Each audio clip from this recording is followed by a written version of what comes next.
안녕하세요. 축구 전문 기자 한준입니다. 대한민국의 캡틴이자 토트넘 허스퍼의 캡틴 손흥민 선수의 인기는 일본 축구의 심장이자 성지라고 할 수 있는 도쿄 국립경기장까지도 집어삼킬 정도로 어마어마했습니다. 무려 5만 4천여 관중이 운집한 토트넘 허스퍼의 일본 투어 경기 2014 J리그 챌린지컵 빗셀 고베전에서 손흥민 선수가 선발 출전해서 펼친 플레이에 환호와 갈채, 기립박수가 도쿄 국립경기장에 쏟아졌는데요. 경기장 곳곳에 태극기가 휘날렸던 풍경도 도쿄 국립경기장이라는 점에 있어서 이례적이었습니다. 손흥민 선수는 이러한 일본 팬들의 열정적인 응원에 화답하면서 J리그 챔피언인 빗셀 고베의 3대2 역전승을 거두는 과정에 결정적인 골까지 터뜨리면서 경기 최우수 선수로 선정됐습니다. 손흥민 선수의 이날 플레이 어땠는지, 그리고 일본 현지 언론과 일본 현지 팬들의 반응 얼마나 뜨거웠는지 총정리해드리겠습니다. 일본 입국부터 공개훈련 그리고 각종 이벤트를 통해서 많은 일본 현지 팬들이 손흥민 선수의 찰칵 세레머니를 따라하고 인증샷을 남기고 또 사인을 받기 위해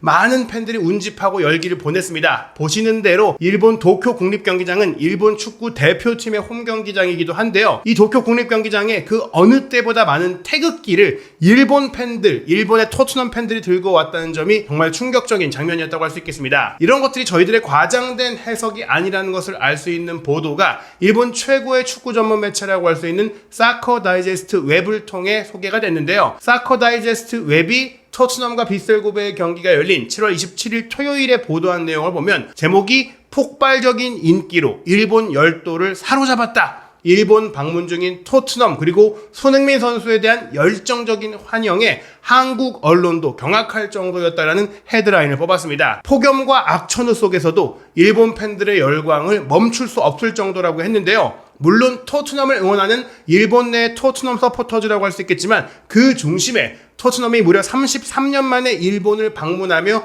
투어 경기를 진행한 중심에는 손흥민 선수에 대한 높은 인기가 있었던 것입니다. 실제로 이 기사의 메인 사진도 손흥민 선수의 모습인데요. 일본에서 열렬한 환영을 받는 손흥민 선수에 대한 동영상까지도 사커 다이제스트 웹이 소개할 정도로 빗셀 고베와의 경기 일본 챔피언인 빗셀 고베보다 토트넘 그리고 손흥민 선수에 대한 관심이 매우 크게 집중이 됐습니다. 경기를 앞둔 공개 훈련 당시에 대한 쿨루셉스키 선수가 30도가 넘는 더위 그리고 서 있기도 힘들 정도로 극도로 습기가 높은 이런 습도 속에서 정말 이거는 사우나에서 훈련을 하는 것 같다. 훈련을 하기 어려울 정도의 수준이다라고 이제 불만을 토로할 정도였는데 그런 훈련을 지켜보던 팬들 역시 힘들었을 거거든요. 그런 팬들조차도 그것을 이겨내면서 손흥민 선수를 보기 위해 또 사진을 찍고 사인을 받기 위해 운집했고 수만여 명이 몰려들었고 그 팬들을 외면하지 않고 손흥민 선수 역시 최고의 팬 서비스를 보였다고 일본 매체 사커 다이제스트 웹이 소개하면서 손흥민 선수가 실력도 뛰어나지만 역시 인성적으로 또 팬 서비스도 대단하다. 한국 축구계의 슈퍼스타가 일본에서도 큰 사랑을 받고 있다라고 소개했습니다. 그리고 이날 경기 가장 중요했던 것은 골로서, 득점으로서, 자신의 멋진 플레이로서 일본 팬들의 기대에 부응했다라는 것인데요. 이날 경기 선발 명단이 공개됐을 때는 손흥민 선수가 최전방에 배치될 것이다라는 생각들이 있었지만 실제로는 지난 시즌 후반기부터 NG 포스테코글루 감독은 대한 쿨루셉스키 선수가 측면에서 뛸 때의 패턴이 조금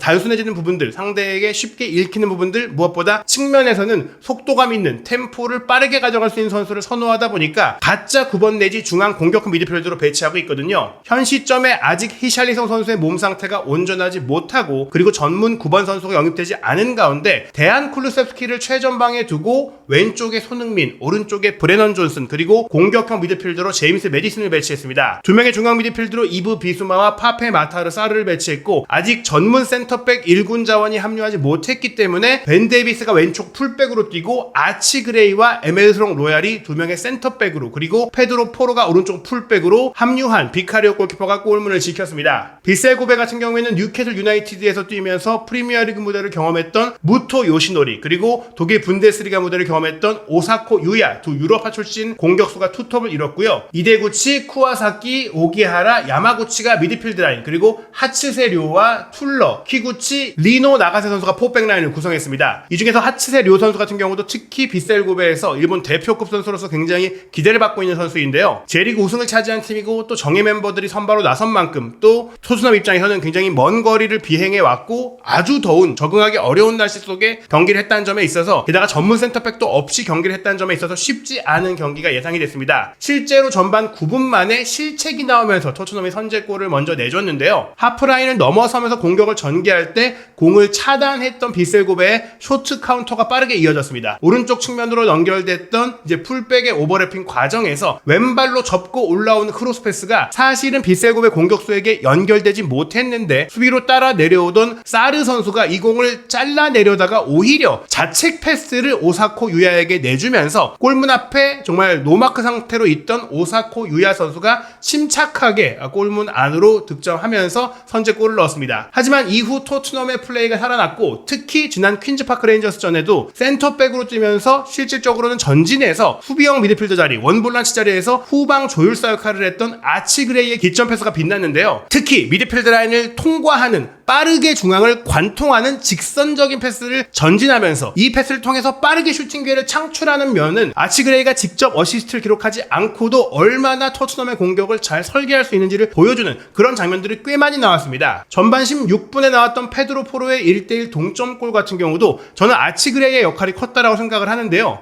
지금 보시는 대로 센터 서클 상대 지역까지 올라와서 아치 그레이가 빠른 타이밍의 패스를 전방 공격수인 쿨루세프스키에게 연결하면서 이 패스가 연결된 과정 속에 무려 6명의 비셀고베 선수를 아치 그레이가 단 한 번의 패스로 뚫어낸 것입니다. 이 패스를 받은 쿨루세프스키도 등지고 공을 잘 확보하고 돌아서면서 우측면으로 침투해 들어가던 브레넌 존슨에게 패스를 줬고 브레넌 존슨이 사이드로 벌린 채 공을 잡았을 때는 역시나 인버티드 풀백 포스테코로 감독의 전술적인 움직임이 주요했는데 페드로 포로 선수가 쿨루세프스키와 브레넌 존슨의 사이 공간으로 이제 인버티드 풀백 위치로 하프 스페이스로 오버래핑에 들어갔고 여기서 쿨루세프스키 선수가 함께 공을 받기 위해 움직여주면서 미끼 역할을 했고 이 미끼 역할에 비셀고 선수들이 모두 시선을 빼앗겼을 때 3자의 움직임으로 뒤에서 돌아 들어온 페드로 포로가 존슨의 패스를 받았고 존슨의 패스를 받은 상태에서 골문에서 오른발잡이니까 오른발로 슈팅하는 척 하면서 타이밍을 빼앗고 왼발로도 아주 정확한 땅볼 슈팅을 골문 왼쪽 하단 구석으로 찔러 넣으면서 동점골을 성공시켰는데요. 이 과정 속에서 손흥민 선수가 왼쪽 사이드에 벌려서 움직이면서 상대의 포백 라인의 간격을 넓혀놨던 것도 이 하프 스페이스 공간을 인버티드 풀백들이 활용할 수 있었던 또 다른 배경입니다. 결국엔 포스테코글루 감독이 올 여름에 만들어가고자 하는 플레이 패턴이 센터백 라인과 또 후방 플레이메이커가 빠르게 공격 라인으로 공을 침투시키고 윙어와 스트라이커의 사이 공간으로 침투하는 선수들에게 공을 배급하고 또 여기서 상대가 그쪽을 막으면 어딘가는 반대편 누군가는 비게 되어 있기 때문에 이렇게 공간을 만들면서 무에서 유를 창조하는 공격 패턴을 준비한 것입니다. 전반 26분 같은 경우 손흥민 선수의 첫 번째 슈팅이 나왔을 때도 아치 그레이 선수가 하프라인 넘기 직전에 바로 2명의 비셀고베 선수가 앞에서 압박하고 있는데 그 사이로 과감하게 패스를 찔러 넣었고 또 그 사이에도 3명의 비셀고베 선수가 압박하기 위해 포진되어 있었지만 그럼에도 쿨루세프스키에게 정확하게 공을 줬어요. 쿨루세프스키 선수가 마치 과거 케인처럼 9번 위치에서 10번 위치로 내려와서 가짜 9번으로서 허브 역할을 해주면서 피딩해줬는데요. 여기서 공을 받자마자 왼쪽 하프 스페이스로 올라와 있던 메디슨에게 공을 내줬고 메디슨이 왼쪽 하프 스페이스에서 왼쪽 사이드에서 벌려서 뒷공간으로 빠져드는 손흥민 선수에게 패스를 하게 됩니다. 이 패스가 조금은 부정확했어요. 그러다 보니 손흥민 선수가 공을 확보하고 그대로 골문 앞으로 진격할 수가 없이 다시 이제 공을 뒤로 돌렸어야 했는데 여기서 손흥민 선수는 뒤에서 따라 올라온 벤 데이비스에게 공을 주고 벤 데이비스가 다시 메디슨에게 내주고 메디슨이 하프 스페이스에서 공을 잡았을 때 그대로 슈팅하거나 오른쪽 공격으로 방향을 전환할 수도 있었지만 여기서 이 상황을 역이용하면서 다시 뒷공간으로 치고 들어가는 손흥민 선수에게 패스를 해줬습니다. 그때 손흥민 선수가 가운데로 치고 들어오면서 오른발 가마차기 슈팅까지 가져갔지만 골키퍼의 선방에 막혔는데요. 전반 36분에는 이러한 손흥민 선수의 사이드 플레이가 역전골 어시스트로 충분히 갈 수 있는 장면이 나왔어요. 이번에도 기점은 아치 그레이입니다. 하프라인을 넘어서서 역시나 본인이 센터백으로 뛰었지만 본인의 주 포지션인 중앙 미드필더 역할을 하면서 전진 패스를 줬고 이번에는 클루세스키 선수가 오른쪽 하프 스페이스로 전진해서 수비라인을 묶어둔 가운데 메디슨이 왼쪽 하프 스페이스에서 공을 이어받았고요. 받자마자 이 4명의 비셀고베 수비 사이로 정확한 스루 패스를 내줬고 손흥민 선수가 오프사이드를 무너뜨리면서 빠져든 이후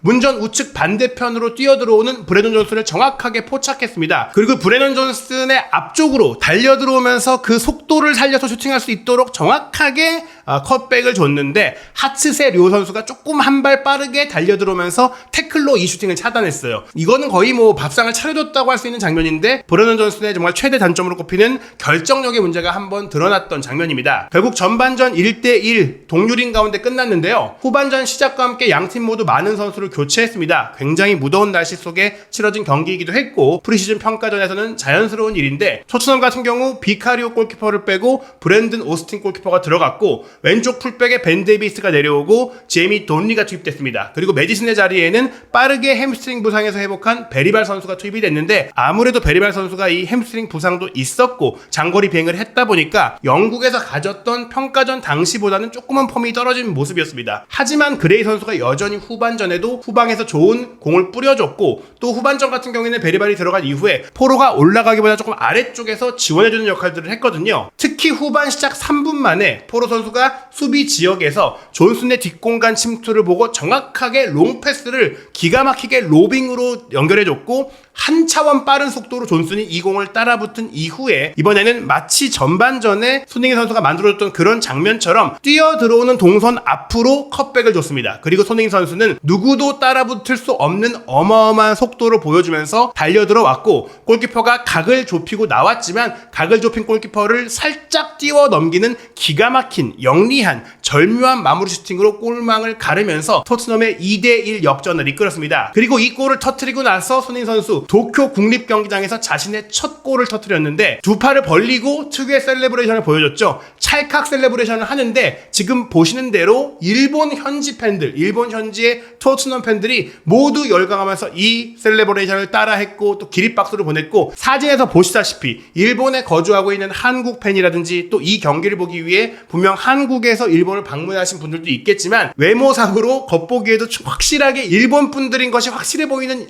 팬들이 이 손흥민 선수의 골과 플레이와 셀레브레이션에 환호하는 모습을 보실 수 있을 겁니다. 이렇게 태극기를 준비해온 팬들은 물론 우리나라의 팬들도 있겠지만 일본 팬들도 적지 않이 많이 손흥민 선수의 유니폼을 입고 태극기를 들고 한글로 서투르지만 응원 문구를 가져온 팬들이 있었는데요. 손흥민 선수는 60분에 솔로몬 선수와 교체되어 내려왔고 또 존슨도 마이키 무어와 교체가 되면서 후반전은 거의 유망주 위주로 경기를 운영을 했습니다. 그러나 유망주들도 포스테코글루 감독의 플레이 패턴을 잘 이해하면서 좋은 장면들을 많이 보여줬는데요. 62분에는 왼쪽 풀백인 돈리가 인버티드 풀백 쪽으로 들어와서 왼쪽 측면에 손흥민 선수의 자리에 투입됐던 솔로몬과 2대1 패스를 주고 받았고 여기서 돈리가 왼발 가마차기 슈팅을 때린 것이 골포스트를 때리고 나왔어요. 하지만 이 장면 직후에는 아치그레이의 조금은 아쉬운 플레이가 있었습니다. 64분에 아치그레이가 공을 이어받는 과정에서 공을 빠뜨렸는데 빠뜨리자마자 빗셀 고베가 토트넘 진영에서 빠르게 공을 전개했고 사사키가 오른쪽 측면으로 빠져드는 장파트리에게 적절한 수루 패스를 내줬습니다. 그리고 후반전에 스킵 선수가 센터백 자리를 맡고 그레이가 한 칸 올라갔었는데 스킵이 장파트리를 대인 방어하지 못하고 빠뜨리는 상황이 되면서 우당탕탕하는 상황 속에 파트리의 슈팅이 로얄까지 맞고 굴절되면서 동점골로 이어지고 말았어요.